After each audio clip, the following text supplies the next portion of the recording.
in their hate for me, and I welcome their hatred.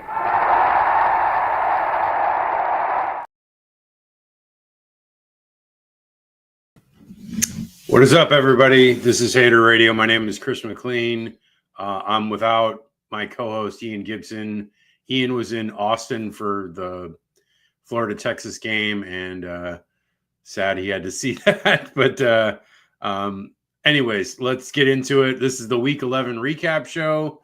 A lot of big games, a lot of real big upsets.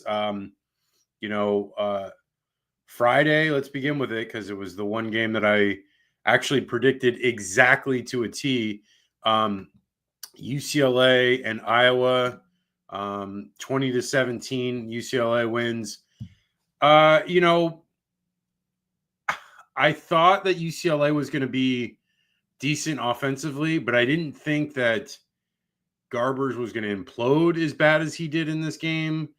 UCLA might have actually ran away with this game quite easily, but Garbers really kind of, is at least, let's see how many picks he had. He had 2 picks, and I think he had a fumble lost, resulted in a touchback. Yeah, he was very rough for a lot of this game, but he still had a lot of good plays, led them to 2 touchdown passes. And TJ Harden running for UCLA had a really good game. Logan Loya, wide receiver for UCLA, had a good game. Jacob Gill for Iowa really looked good. 138 yards, made some big plays. It says Brandon Sullivan for Iowa only was 6 of 9, which is kind of ridiculous. And then the other quarterback for them was 3 of 6. So they were 9 of 15. And I don't know. I mean, whatever. Iowa is like one of these inept, offensively challenged teams that struggles to do anything. They do a lot of things defensively, which they did in this game as well, and kept them in the game. And it's kind of crazy because UCLA was like 1-5 like 3 weeks ago, and now the 3 straight wins. They're 4-5. They have the same record as USF and Florida, and people left UCLA for dead, and they're right in the same place. I think they have the same record as USC as well. Kind of remarkable. They've turned it around so quickly. I think the key for UCLA has been the offense, which, up until 4 weeks ago or 3 weeks ago when they were 1-5, they had only scored 17 or less points in every game that they played. Since that point, they've really turned it around. I know it was only 20 in this game, but still was enough to win more than the 17. And their defense is still really stout. They have been very, very good at, all phases of the game defensively. And then I will say Eric Bieniemy, the offensive coordinator, who used to be at Kansas City with the Chiefs, who led them to 2 Super Bowl wins. He's really been remarkable. I think it was a struggle to navigate the college game plan, or just how he was going to call games. And I think it didn't work at first. Garbers obviously struggled as well, and he still is somewhat hamstrung by his abilities, but the game plans and the play calling has been way better the last couple of weeks, and they look amazing. The effort's there. The team is definitely fighting for potential bowl game, which would blow people away because of the fact that UCLA was 1-5 at the time, and now with the last couple of weeks here in the end of the season, they have a real good shot at it. I'm thinking, with these last couple of games, USC, Washington, Washington got blown out by Penn State, and then Fresno State. They just need 2 more wins. I think they can get it. It's going to be close. The USC game's a rivalry game, so who knows there, but they should beat Fresno State. They just need one of Washington, USC, so we'll see. Okay, moving on to another blowout that I was talking about earlier, Florida, Texas. coming into the game, we knew that DJ Lagway was more than likely not going to play. It was like probably a 95% chance that he wasn't going to play. And he didn't. He warmed up, but he never had his pads on during the game. So there was never really a chance there for him to play. And, Aiden Warner, he's just not talented. Threw 2 picks in this game. Jackson, the running back for Florida, had a fumble loss that really was detrimental in the beginning of the game, but it was never close. Florida made some stops early, but then it was just, they just got blown out. And offensively, they couldn't do anything for the first half at all. They got shut out 35-0. And, this game was never close. And, it stinks because it's like, if DJ Lagway is healthy in this game, there's a chance that Florida could at least like keep it within like a 2-score game. Probably. I think that's a good chance of that. But we never got to see that. And it's a shame because the team has been playing better. They were close against Georgia last week. And to get blown out like this is devastating. But Scott Strickland gave Billy the vote of confidence. So he's coming back next year, regardless of the result. The rest of the year, Florida has Ole Miss, LSU, and FSU. LSU and Ole Miss at home, the FSU game on the road. They should beat Florida State. I mean, Florida State is just a terrible team. And if they beat one of LSU or Ole Miss, that's a bowl game. And that would be 6-6. Improving on last year's 5-7 and no bowl game last year. So if they win the bowl game, then they would be 7-6. That would be not the end of the world considering what they've gone through. I think everyone is so frustrated because the beginning of the year, the Miami and the Texas A&M losses really frustrated everyone. And I get that. That was a terrible way to start the year. I was not happy with it either. It didn't make any sense that the whole 9 months of the offseason, we were told that the team was ready. They were practicing. They were, the talent was there. They're ready to take the next step. And then it was like, those 2 games, they looked like average at best. It was probably, that Miami team, like now looking back at it, like for the entirety of their season, their defense is terrible. Like they've allowed so many points, like every team that they've played, yet for whatever reason, Florida couldn't do anything. I know Graham Mertz is limited as far as his deep ball passing, and that really, hindered Florida at the beginning of the year. But either way, it's just frustrating because it's like Florida has so much talent, in the composite, the 24/7 composite. I think they were like 12th or 15th, and it's there. They're way deeper than they were the last 2 years. The defense is playing better. But this game, obviously, this Texas game, they're just. I think it was like they knew they were going to struggle offensively, and then like the defense just is like, why even bother? Because it's like we know we're going to get blown out. Like there's no chance of us doing anything offensively, and it was evident as the first quarter was going down. And, there was a lack of effort. There was a lot of Olay tackling, arm tackling that Texas just ran right through. And, it sucks because it's like, it's not that like Florida would have beaten this team. I still don't think they would have beaten them even with DJ Lagway. But just to be competitive with a good team like this would be nice to see. Instead, just completely, shut out till a field goal in the third quarter. Which, yay, the streak continues, but like, I don't know. It's just frustrating. Quinn Ewers has 5 TDs. Jacoby Jackson, besides that fumble, he had a really good game, 116 yards. And Jaden Baugh looked pretty decent as well. He had 88 yards. 2-headed monster, these guys, which is like funny because the last 2 years it's been Etienne and Montreal Johnson, and both of those guys are gone, even though they're still in college. Montreal, not gone, sorry, hurt, and then Etienne is gone. But now you have these two-headed monster with Jackson and Baugh, and they're almost as good, maybe even better than those two. They're both really good in pass protection. And, Baugh, I mean, the kid's a stud. He's only a freshman. And I don't know, Jacoby Jackson, junior college transfer. So has limited time with Florida, but I don't know how much more years he has left, but it's not going to be much. But running back room, we knew coming into this year was going to be fine, and it really has been.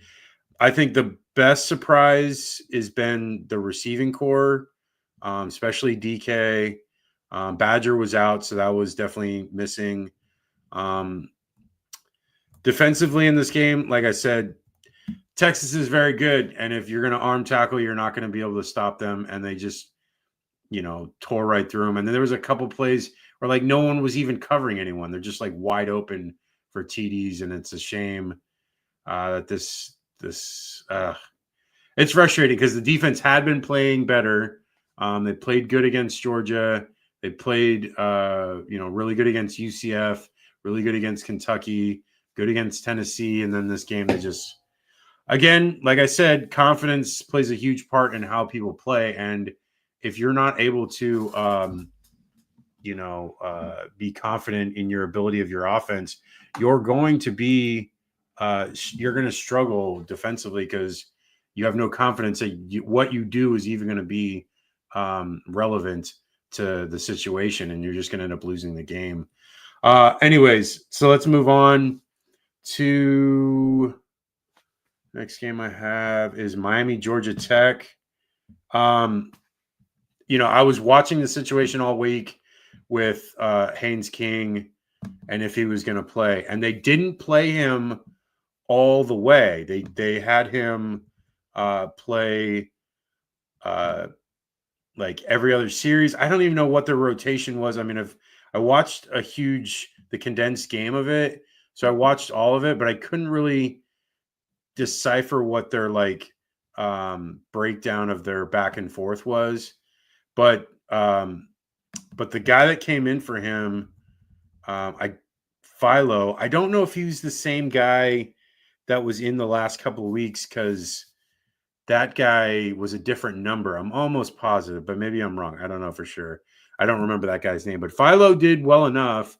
And, Haynes King had 93 yards on the ground, which that was huge because he was basically operating, a de facto RPO game, but there was no pass. It was just essentially jet sweeps and, RPO off the handoff. And so he was moving all over the place. And that wasn't the issue with him. Like his throwing shoulder was the problem. So he wasn't going to be able to throw the ball a ton. And that's why Philo was in there, which, he did adequate enough, 50%.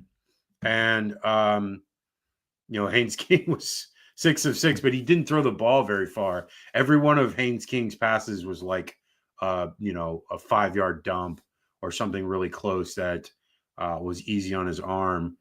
But just remarkable. This Tech team, I knew all year. I've been watching them because I was curious about this game, and I knew it was going to come up to this game because they looked good in that Florida State game, and they've struggled against Notre Dame and some other teams. But I knew if Haynes King was healthy enough that they could score enough points, and I knew they just needed like 24 or more points, and they were going to be able to beat this team because their defense has played remarkable all year. And I think that's the difference in this Tech team from the last couple of years, because their defense was terrible, but their defense has been very good, and they made a lot of stops on Miami.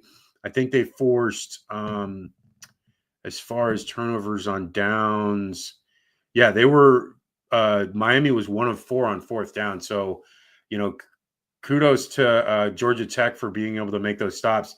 And Miami was 3 of 10 on third down. That's terrible. And Georgia Tech was 9 of 14. That's the difference in the game right there. And they had the ball 10 minutes more than Miami. Miami was able to make huge chunk plays, which made this game look a lot closer than it probably was. If Tech could have limited those 2 chunk plays of the Arroyo play and then the Restrepo big touchdown. Like, this game would have been like a 10-28 game, and it would have been really bad. I said all year, I mean, I've been saying it since these last couple of games, that the teams that Miami played, they were not playing complete teams. And so, like, once they played someone that was really like kind of complete, that they both can, like, both their offense and defense are like good enough, that they were going to lose, and they lost. And then it was evident. Like, they were down in this game like 12 points, like most of the second half, and Georgia Tech was kind of in control of this game. Miami scored late to make it look closer, and then that fumble lost by Ward. Miami's defense is not good, and it really hasn't been all year. So I don't know what they expected with a terrible defense. Like, they had sky high expectations because Ward has been throwing the ball all over the place. But it's like, if you can't make stops on defense, if you can't keep teams to scoring under a certain threshold, you're not going to perform very well in the long run. And this is it. They still have a shot to get to the ACC championship game, but it's out of their control now because SMU and Pitt, I believe, are in front of them. No, Clemson is, sorry. Yeah, Clemson only had that one ACC loss. Pitt has 2 losses now. I think they lost yesterday. I didn't see it because it was probably to a crap team that I don't really care about. Yeah, Clemson lost, or Pitt lost to Virginia. I could care less, and that's why I'm kind of like, not sold on Pitt either. But no, Clemson looked good yesterday. We'll talk about that. But Miami, now it's outside of their control to see if they can get to Charlotte. But they have an easy one against Wake, and then that Syracuse game at the end in the Carrier Dome is going to be tough. I don't know if they can win that game, but it might be everything riding on that game. So they're going to need to win that one. But I like Clemson to get to the ACC championship game because their schedule, as far as the rest of the year, let me see what it is. Clemson has. So the Pitt game is going to decide if they go to the ACC championship game because they have Citadel and South Carolina. Those are non-con. So literally, Clemson just has to win the Pitt game, and they cement their bid to the ACC championship game. And then as far as SMU needs Boston College, Virginia, Cal. I mean, that Virginia team obviously looks spicy now, so maybe there's something there. Boston College, they should beat them. And that Cal team, by the end of the year, they're probably going to be like packing everything in. So maybe that Virginia game is what it's going to come down to, but not the toughest schedule for SMU to get in there. So they have a good shot. But yeah, Miami goes down, and, I knew it was going to happen. It was just a matter of time. Okay. Navy USF. I will say this, that they did have the groundbreaking of the on-campus stadium around this past weekend. So at least there's that. And so I know that this game was a real bummer of a game because they were getting shut out to like near the very end of the game. But you know what? It is what it is. Navy's a good team. They're really good offensively. They're not great defensively, but they were opportunistic. And Archie made a lot of mistakes, 2 interceptions, and I believe he had a fumble loss. And, it is what it is. Archie is not that good. And, if you're committing 3 turnovers, you're not going to be in these games. They had some moments moving down the field. They just couldn't capitalize. And they only scored 7 points, which is a shame. But again, you play good teams like Navy who can move the ball really easily and score a lot of points. They're going to beat you if you're not playing up to a certain level. And this Navy team is potentially a 10-win team. And, USF is not that level. And I just, it's a shame. I don't know. I didn't get to watch the whole game because we were in Palm Springs, but just from seeing the highlights, it didn't look good. And defensively, I'm not mad at the team defensively. I'm just mad more at the turnovers. And you got to be able to hold on to the ball. I mean, they were 50% on third down, and they still couldn't win this game. 3 turnovers to Navy's 1. They only had the ball for 21 minutes. Like, if you only have the ball for 21 minutes, like, Christ, I mean, that's rough. That's terrible. Okay. Not much else to say. Just, glad we got the OCS, and that should be done in 2027. So, congrats to the university and everyone involved, and I'm glad it's moving forward. And the renderings look great, and I'm happy for it, and I cannot wait. I will definitely be there day one when the stadium opens up, whatever game that opponent they play against. So I'm excited for that. So 3 years away. Okay, moving on to Georgia Ole Miss. Dude, I'm like so jazzed that Ole Miss beat the crap out of Georgia. Like, this was just sweet. Like, this was the cherry topper after Miami already lost, and then Georgia comes in and just poops the bed. And Ole Miss just looked great in this game. Offensively, they were moving the ball. Defensively, they shut down Georgia for the most part. Beck only had 186 yards, an interception, and a fumble loss. I know Dart only had 199 yards, but he still had a touchdown and 50 yards on the ground. Dart looked really good. He got hurt early, came out of the game, came back. Austin Simmons came in. Florida fans know that guy was a potential recruit that backed out of his commitment and ended up at Ole Miss. Ole Miss dominated this game. They were up 16-7 at half. Georgia comes in, hits a field goal, and then, Ole Miss outscores them 13 more points and wins 28-10. Dominant game by Ole Miss. They almost double Georgia's total yardage output, 397 to 245. This Ole Miss team left for dead after those 2 losses to Kentucky and LSU, but now everything to play for. Like, literally, like, the rest of their schedule is not that difficult.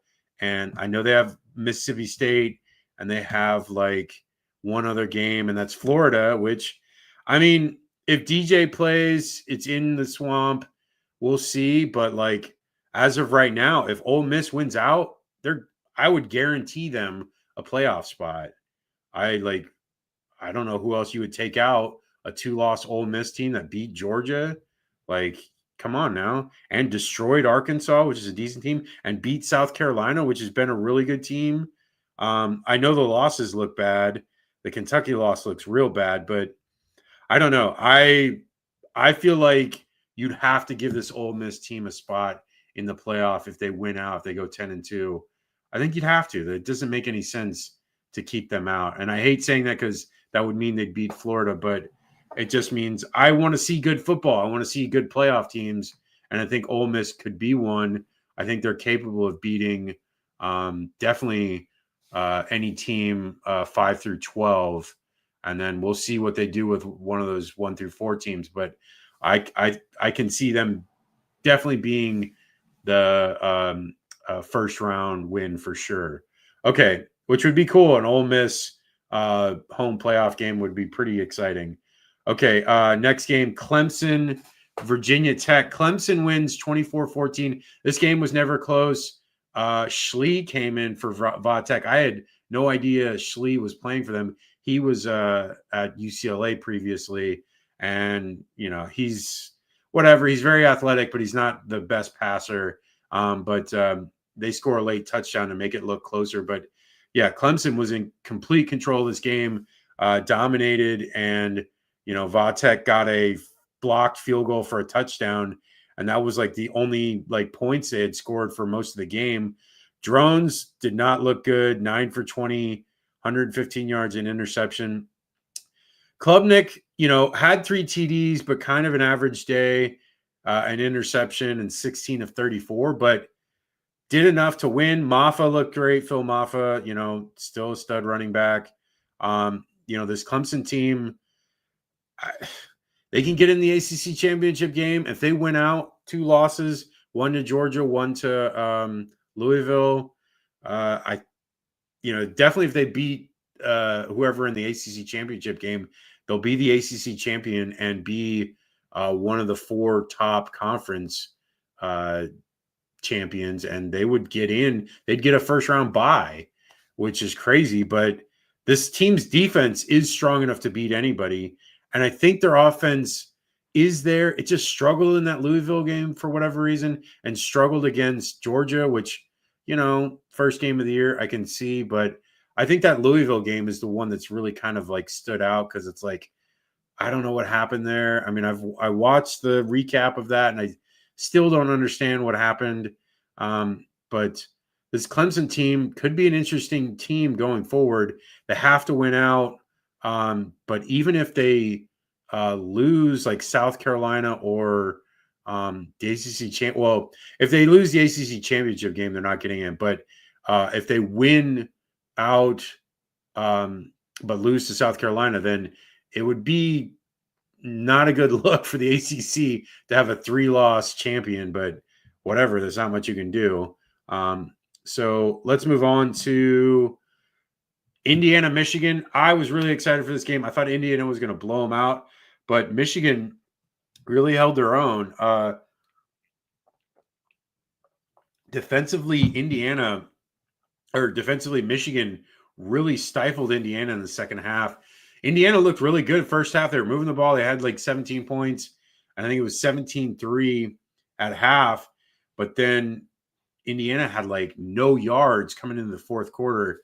But they did end up moving the ball late and got a late field goal to make it look like a bigger win. But even though it was only 2015, the game was 17-15 near the end. So it was a close game.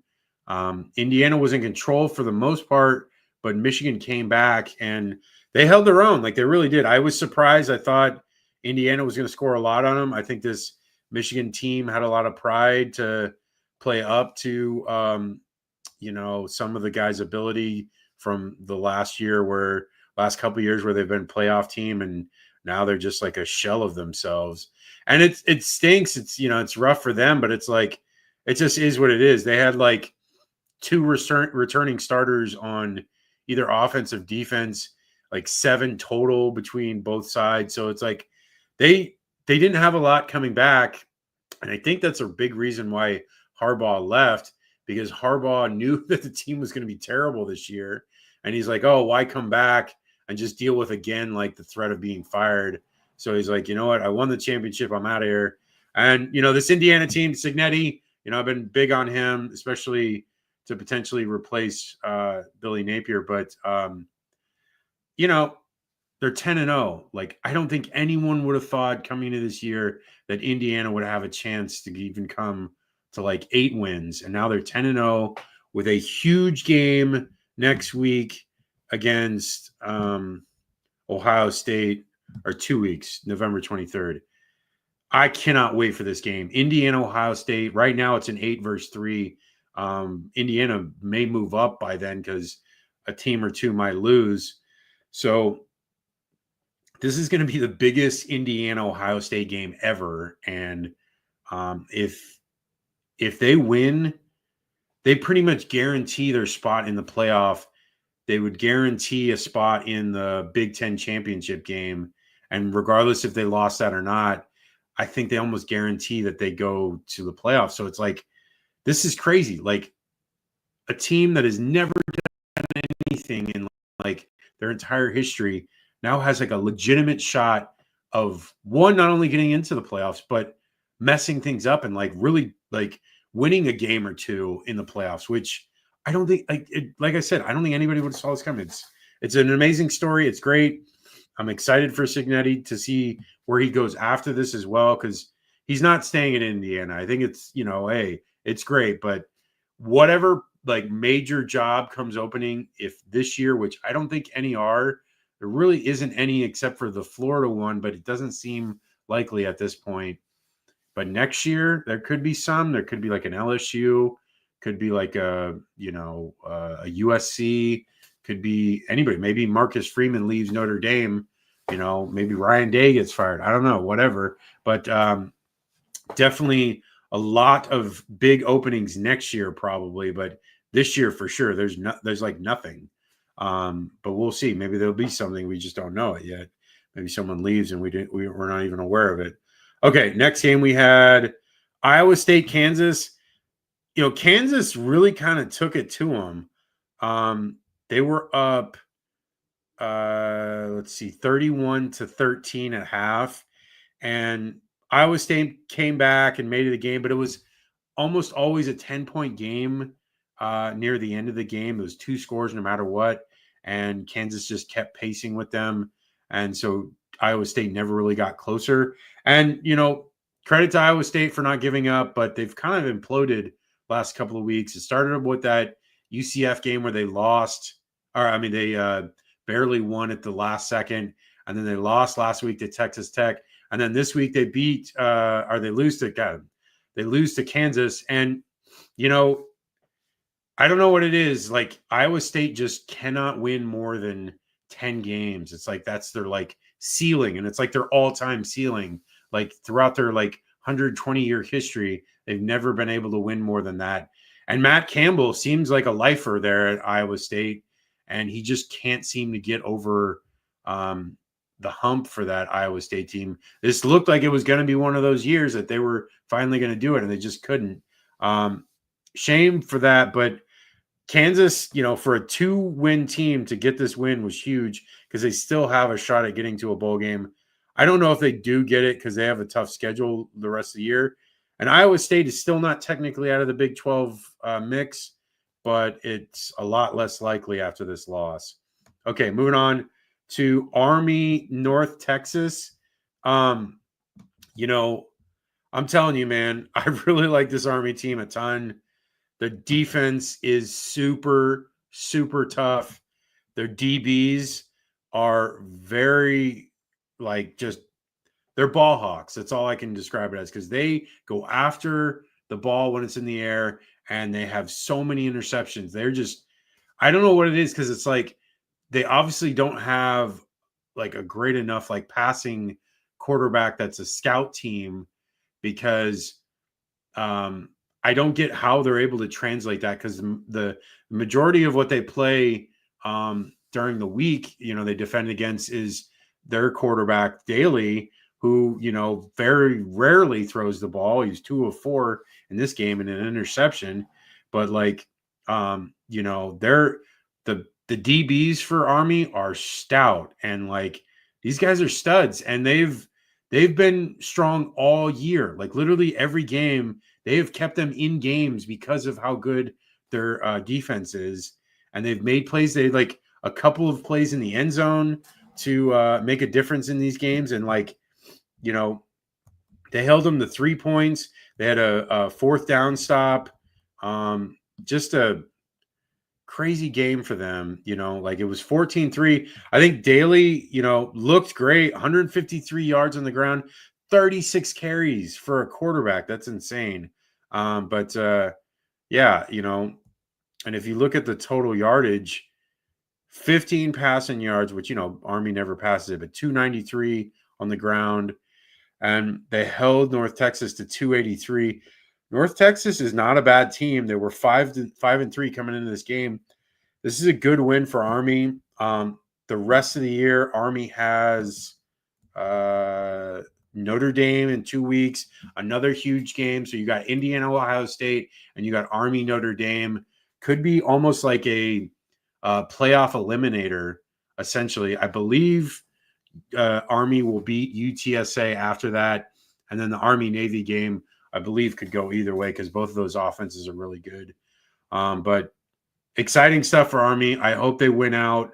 We'll see against Notre Dame. If the defense is good enough, I think they keep them in the game, and I think their offense is good enough to score at least 20 on Notre Dame, and I think that would be good enough to win that game because I think their defense can hold them to like 17. So we'll see. I mean, that's 2 weeks away, but I'm excited. You know, like I always say, I'm an Army ROTC alum, for a year. So I definitely root for Army more than any other team outside of USF and Florida. So, okay. Colorado, Texas Tech. Texas Tech was up 13-0, and then Colorado just came back. A lot of what their offense is these like screenplays, and their offensive, their playmakers just, out talent the guys. And they just make plays that way. Didn't look like Shedeur threw the ball in the air a ton, but he still had 291 yards passing and 3 TDs. Texas Tech, I don't know a ton about. I watched that Iowa State game and they won that one, but they're 6-4, so I'm not like super impressed with them. I thought there was a chance here that Colorado could lose, but Colorado gets the win. Colorado now has 3 more games, and they have Utah, Kansas, Oklahoma State. The Kansas game is on the road, so that one is interesting. I think that's probably the one that's likely going to bite them a little bit. But right now, Colorado is second in the Big 12, and if they win out, they would get it. So anything is possible for them. If they do lose a game, they would be tied with Kansas State, and because Kansas State beat them, Kansas State would go. So Kansas State has to hope for a Colorado loss, which is possible. Kansas State, after that Houston loss was just terrible. They have some tough games. They have Arizona State, Cincinnati, and Iowa State. So, it's still a long way to go for Kansas State, but Colorado has an easier road, and really only that Kansas game that's going to be a possibility of being a problem. Okay, moving on. South Carolina, Vanderbilt. This game was never close. Vanderbilt struggled immensely in this one, only scoring 7 points. South Carolina wins 28-7. Sellers looked great in this game. What's his name? Raheem Sanders for South Carolina. 126 on the ground, 52 receiving yards, 3 total TDs.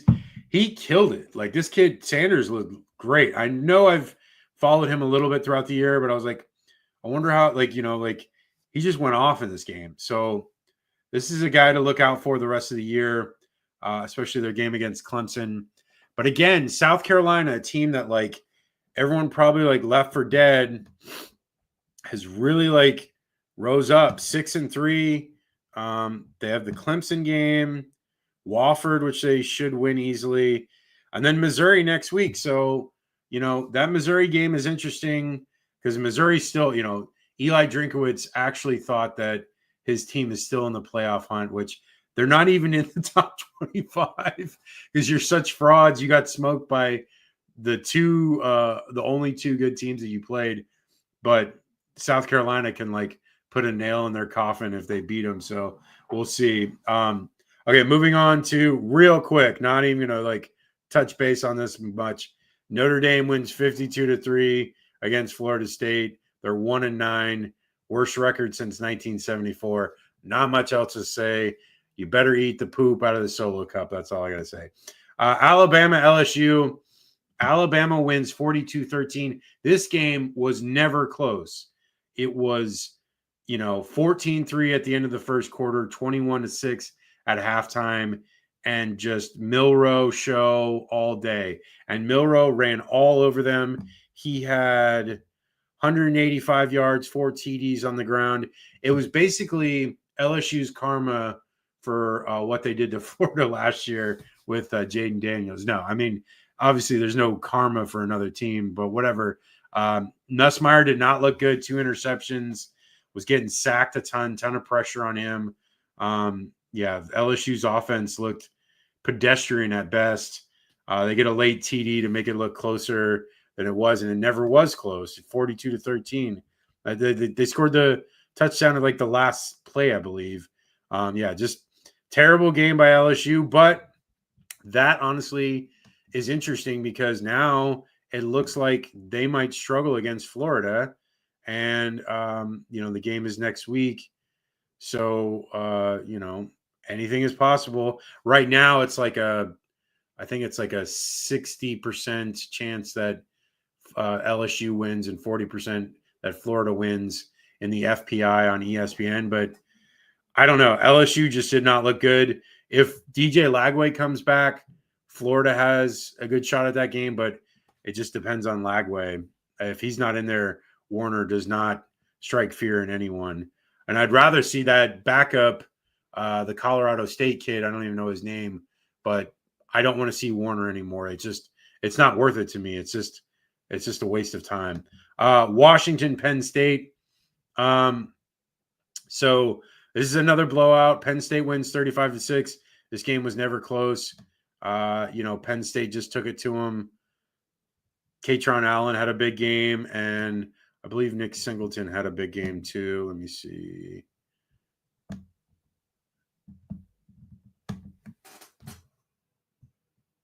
Oh, no. Corey Smith.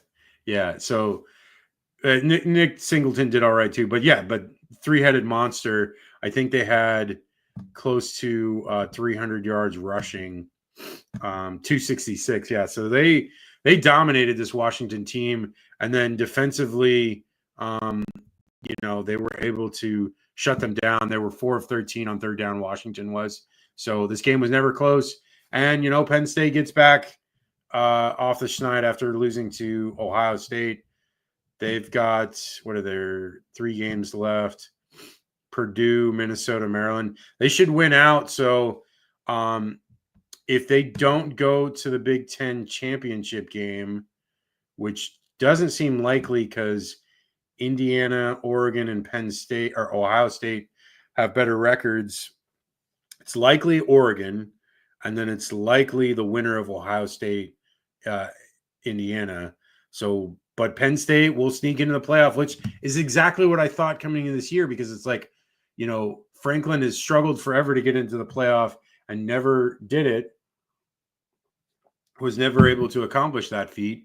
And then lo and behold, expand the playoff. Now they get in and they're just going to get smoked because they're going to play a decent team and they're going to get beat by, I don't know, Ole Miss, or they're going to get beat by BYU or somebody like that. Just Penn State is not good enough. They really aren't. But they're probably going to get a home playoff game, so at least they'll have an advantage there. But I just don't see Penn State doing much in the playoffs at all. Okay, Nevada, Boise State. My dude, Ashton Jeanty, 209 yards on the ground, 3 TDs. Not going to talk much about this game. Just talk about him. If anyone is going to win the Heisman, it's got to be this kid. I know Cam Ward was potentially being it, but he lost. So, like, quarterback of an undefeated team, yes, it has value there, but they lost, so that can go by the wayside. Even though he has decent numbers, and he'll probably go to New York. Travis Hunter, awesome two-way player. It's amazing feat and is likely not to be done anytime soon. But his numbers aren't through the roof on either side of the ball. They're very good, and it is amazing to see. But Jeanty is putting all-world numbers out there, and he has a really good shot at putting up 30 touchdowns. And if he puts up 30 touchdowns in the grand scheme of college football running backs in total touchdowns, I know Barry Sanders has 37, and I think his other big year was a big number as well. But outside of him, there's very little running backs have ever done something like that. So if he gets to 30, which is a possibility, I really like his chance of winning the award. And I think he deserves it. I think he's the best player. I think he is, it's evident. Like he puts up 200 yards like almost every game. He has 23 touchdowns, 7.7 yard average, 1,734 yards. I mean, the guy's a freak, and he's, what is it? Yeah, look at his numbers: 209, 149, 128, 217, 186, and he just puts up huge numbers. And like his explosive plays: 75, 54, 35, 46. He does it every game. He just has huge runs every game. Like he is super fast. In that Oregon game, that's when I first saw it. I was like, holy crap, this guy is like lightning quick, and he just zooms by everyone. But they get the win 28-21. Real good shot of getting to the playoff if they win out. It's right now it's between Boise State and Army, who gets the group of 5 representative in the playoff. I'm hoping Army, because I think Army is a better overall team. And obviously I'm biased because the Army ROTC stuff. But Boise State, I think, with Genty would pose a problem because he would be able to run over anyone or run through anyone. We'll see. Okay, last game. Saving the best for last. BYU, Utah, 22-21. Last second field goal. BYU hits it. So much controversy in this game. There's a lot of calls that Utah fans were unhappy about. The Utah AD was pissed and got fined for his comments about the game. Just a crazy game. Utah scores a ton of points in the second quarter and looks like they're going to coast to a win. They're up 21-10, and then just BYU comes back. This team, I'm telling you, man, there's something about this BYU team. They've got a lot of like grit, and Retzlaff makes enough plays. He really does. He went like a streak of like, I think it was like 9 incompletions in a row near the end of the game. And then that last drive, he just turned it on and just started completing passes and just getting them down the field. Gets in the position, and boom, they scored. And again, another non-offensive touchdown. What I've been talking about all year with them. They have so many. It's crazy. They're just one of these teams that, like, special teams, defense, they just know how to create scores off of different mistakes by the other team. And they've won these games because they can play all phases of the game. They are a very unique, complete team where offensively they're not like, top tier, but they're good enough, especially with their RPO stuff and their like trick plays and whatever. They're very efficient and very like methodical when they have the ball. Defensively, they're very opportunistic, and their special teams has been making plays all year. So this team, I'm telling you, man, there's something about this team that is very interesting. They're 9-0. The rest of the year they have Arizona State, Kansas, Houston. Not an easy layout considering Kansas and Houston have decent wins the last couple of weeks. And Arizona State is not an easy out as well. So it's going to be tough. I think they can do it. I think they have a leeway of at least one loss and they could still get in. But it's going to be interesting. This Big 12, you got BYU, you got Colorado, you got Kansas State, you got Iowa State, you got what's the other one? Arizona State, Iowa State. Yeah. So, and even West Virginia has 2 losses and potentially a shot of it, but they'd have to have a lot of help. But crazy. This Big 12 is going to be interesting all the way to the end. But again, I like this BYU team a ton. I think there's a lot to like there, and we'll see. That is the show, everyone. I'm officially tired. I was on vacation all weekend, and I worked Thursday and Friday, so I have not gotten much sleep, and I'm exhausted. Thank you for staying with us up late. I know we normally do the show at 5 p.m. Eastern, or 5 p.m. Pacific, 8 p.m. Eastern, but thank you for staying with us.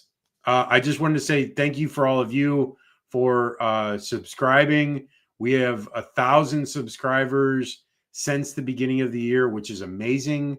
That's, huge growth in the last 3 months. And, the goal of my of the year for this show was to get 1,000 subscribers just total. And we did that even before, the end of the season. And now potentially we could get to at least 2,000, maybe even more, maybe 2,500 or 3,000. So stuff is growing really quick. I really appreciate all of you.